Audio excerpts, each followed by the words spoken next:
안녕하세요, 락규입니다. 오늘은 경기도 수원시 권성구 금곡동에 위치하고 있는 로얄팰리스 경매물건에 대해서 살펴보도록 하겠습니다. 그리고 경매물건에 대해서 제가 조사를 하다 보면 과거의 기록이 지금의 이 시점에서 제가 써먹을 일이 있더라고요. 자, 이 물건이 바로 그런 케이스예요. 제가 2년 전에 이와 같은 물건을 한번 다뤘던 적이 있었고, 그리고 이 물건을 제가 보고 싶어서 직접 가서 이와 같은 구조와 이 평수의 이 물건을 일반 매매로 제가 들어가서 실제로 살펴보고, 그리고 사진도 찍어 왔었습니다. 그리고 실제로 지하 주차장과 그리고 주변 상권에 대해서도 제가 한 바퀴 돌았던 이 자료가 있더라고요. 그래서 2년 전에 자료를 한번 같이 살펴보시고, 그리고 최근 이 주변은 로드뷰를 통해서 한번 비교해서 살펴보면 좋을 것 같아요. 그래서 현재 여기는 건물 면적이 15평이 조금 안 되는 곳이고요. 감정가가 2억 3,800, 최저가가 1억 1,600입니다. 그리고 여기가 이 지난 입찰가는 1억 6,600인데 여기서 한 번 더 유찰이 됐기 때문에 1억 1,600으로 시작을 합니다. 그리고 현재 여기 같은 경우는 2019년 3월에 근저당권이 설정이 되어 있죠. 그렇다면 이 다음 모든 것이 소멸되고, 이 아무리 수원시청에서 청구한 이런 당해세가 있다고 하더라도 상관이 없겠죠. 그리고 현재 여기는 2022년 4월 1일에 전입신고가 되어 있는 임차인이 계시기는 하지만 대항력이 없죠. 그래서 한마디로 깨끗하고 깔끔한 물건이다 라고 말씀을 드릴 수 있겠습니다. 자, 그러면 여기가 왜 이렇게 반값까지 떨어졌냐? 이걸 2년 전 자료를 살펴보면요, 제가 2년 전에 이 물건을 보고 제가 가서 찍어 온 거였어요. 근데 보니까 같은 호수죠, 623호, 이때는 취하가 됐기 때문에 결국에는 진행을 하지 못했어요. 사실 이때 입찰을 했었으면 지금 더 높은 가격에 낙찰이 됐을 거예요. 현재 여기 보면 감정가가 3억 1,400이고요 거의 한 8천만원 정도가 떨어졌죠. 가치의 차이가 조금 변화가 있었다라고 볼 수가 있겠죠. 2021년도만 해도 분양한 지 얼마 되지 않았기 때문에 이 감정가 가 굉장히 높았고요. 2년 사이에 많은 실거래가 이루어졌겠죠. 그래서 그런 실거래를 토대로 이런 감정가를 매겼다고 볼 수가 있습니다. 그래서 보시면요, 이게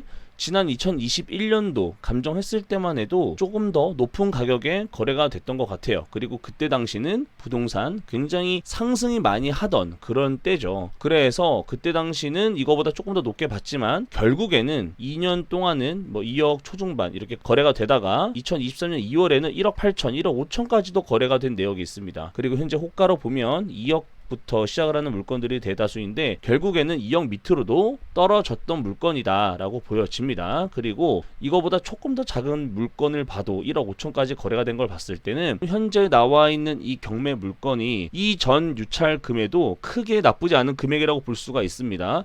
그런데 이렇게 두 번이 유찰이 되고요, 이렇게 금액이 반값으로 보여지는 이런 경우에는 보통 이 전에 유찰됐던 금액이 언저리에서 낙찰이 되거든요. 그러면 애초에 이 한 번 유찰됐던 이 금액 선에서 아주 작게 썼을 분들은 썼었어야 되는데, 이렇게 되면은 엄청나게 많은 분들이 이 물건에 몰려들어요. 그래서 대략 막 1억 7천 이렇게 낙찰되거든요. 그러니까 그렇게 할 바에는 차라리 이 전에 입찰을 해서 아주 최저가에 가까운 금액을 입찰을 해서 가볍게 써서 낙찰을 받으면 되는데, 이렇게 되면 경쟁이 더 치열해지겠죠. 특히 이렇게 문제가 없고 깔끔한 권리 분석으로 봤을 때는 아주 쉬운 이런 물건 같은 경우는 초보자들도 굉장히 많이 입찰을 하시죠. 최소한 10명 이상은 하지 않을까 싶은데, 이 낙찰되는 이 가격대도 아마도 1억 5천대를 바라보고 입찰하지 않을까 싶은데, 제 생각엔 이 금액 언저리에서 낙찰되지 않을까 조심스럽게 살펴봅니다. 자, 그리고 현재 여기는 위치를 보면요, 여기가 홈플러스가 있고요, 그리고 현재 여기가 이제 지하철역이 이 주변에 생긴다고 해요. 그래서 이쪽 주변에 이제 교통이 조금 더 좋아지고 있다고 하는데, 제가 예전에 찍어온 이 영상 자료를 가지고 한번 살펴볼게요.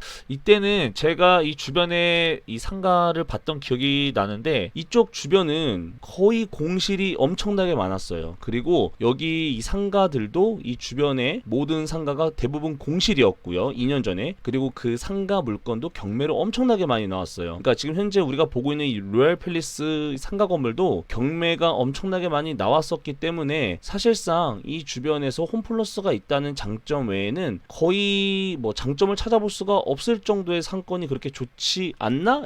이런 생각이 들 정도로 공실이 많았는데요. 그래서 지금 이거는 2년 전의 이 영상인데 이게 지금 2년이 지난 지금 시점에도 여전히 공실이라고 한다면 1층 상가 이 주변 상권은 조금 조용할 수 있다. 근데 이 저쪽 아래쪽으로 가면요 조금 더 상권이 좋아요. 그런데 이게 억지로 잘 차려놓은 느낌 같았거든요. 잘 차려놨지만 사람은 크게 없는 뭐 그런 느낌처럼 보여졌지만 지금은 모르죠. 2년 지났으니까. 이때는 렌트프리도 엄청나게 갖다 붙이고 옆에 보시면 거의 분양 광고 엄청 많이 하던 그런 곳이었어요. 그리고 이제 제가 한번 실제 안으로 한번 들어가서 보여지도록 하겠습니다. 자, 이제 지금 제가 집으로 들어가고 있죠. 자, 여기 안에 한번 들어와 봤습니다. 이쪽 좌측으로 들어가서 보면 바로 이렇게 작은 방이 있고요. 그리고 그 옆에 계단이 있고 그 옆에 바로 화장실이 있어요. 그런데 이때 시설이 엄청 깔끔하고 깨끗했던 것 같아요. 옆에 작은 방과 화장실 사이에 들어가면 복층으로 되어 있는데 약간 서 있지는 못할 것 같고 허리를 꾸부정하게 숙이면 들어갈 수 있는 공간이 좌우로 있었습니다. 그러니까 위에는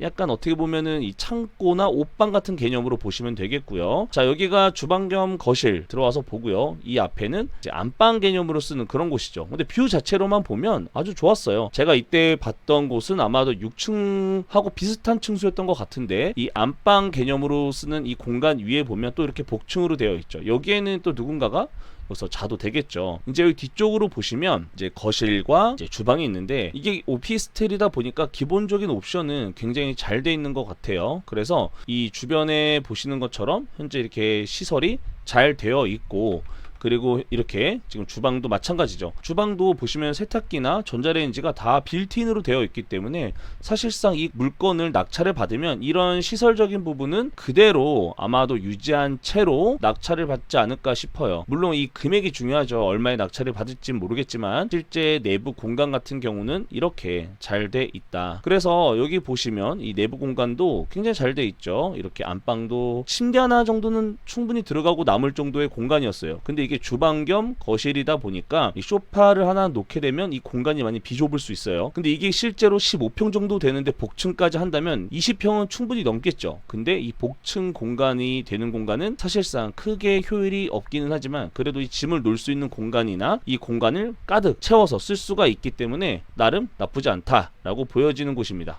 그래서 오늘 지금 제가 보여줬던 곳을 다시 2년 만에 한번 돌아서 보면요. 지금 현재 2023년 2월이죠. 근데 현재도 마찬가지로 여전히 공실 지옥 속에 있고요. 여기도 렌트프리를 아직도 광고하고 있어요. 그러니까 여기는 상권이 그렇게 엄청나게 잘 돼 있거나 그런 곳은 아닌 것 같다. 그래도 상가들이 많이 들어온 것 같습니다. 그리고 이쪽 건물 뒤쪽도 마찬가지고 이쪽 뒤쪽 또 조금은 들어온 것 같아요. 이런 셀프 빨래방 같은 거. 근데 여전히 이 옆 건물 같은 경우는 비어있네요. 자, 그래서 2년 전과 후를 돌아봤는데 여기 6층 623호가 경매로 나왔죠. 제가 내부는 보여드렸고요. 이 내부 상태를 보면 대부분 다 똑같은 모양과 구조로 되어 있기 때문에 크게 고민하실 필요는 없어 보이고 금액만 잘 써서 낙찰 받으시면 되겠습니다. 현재 시세는 2억부터 시작을 하지만 실제로 1억 5천 뭐 이건 지인 거래일 수도 있어요. 1억 8천 이렇게 거래가 됐는데 아마도 이자를 감당하지 못하고 이렇게 금매로 던진 거일 수도 있어요. 근데 여기 월세는 1000에 70만 원이니까 사실상 여기에서 대출을 잘 받는다고 하더라도 요즘 금리가 굉장히 비싸죠. 그리고 우리가 한 1억 5천 정도의 낙찰을 받고 1억 2천 정도 대출을 받는다고 하면요. 계산했을 때 월 64만 4천 원이 나가기 때문에 사실상 여기에서 내가 월세로 사는 것과 그리고 사서 이자를 부담하는 거는 같은 조건이라고 볼 수가 있습니다. 그리고 이런 대출이자 계산기 같은 경우는 은행원도 이걸로 계산하신대요. 그래서 저도 이걸로 쓰는데 여러분들께서도 이자 계산할 때 이런 네이버 이 프로그램을 통해서 활용해 보시면 좋을 것 같고요. 현재 이 물건 같은 경우는 지금 월세가 그렇게 높지는 않아요. 그렇다고 70이 넘어가면 또 비싼 오피스텔이 되겠죠. 그리고 보통 이런 데는 전입신고가 안 돼요. 왜냐면 여기가 주택수로 잡히면 안 되기 때문에 전입신고가 안 되는 이런 곳이 많기 때문에 낙찰 받으실 때도 이 향후 어떻게 활용할 것인가에 대해서 많이 고민을 해보시고 입찰에 참여하시면 좋을 것 같습니다. 다가오는 9월 6일에 이제 입찰이 시작이 되는데 이 관심 있는 분들께서는 제가 2년 전 찍어온 이 내부 영상 한번 살펴보시고 참고하셔서 좋은 판단 해보시기 바랍니다. 그러면 영상 봐주셔서 감사합니다.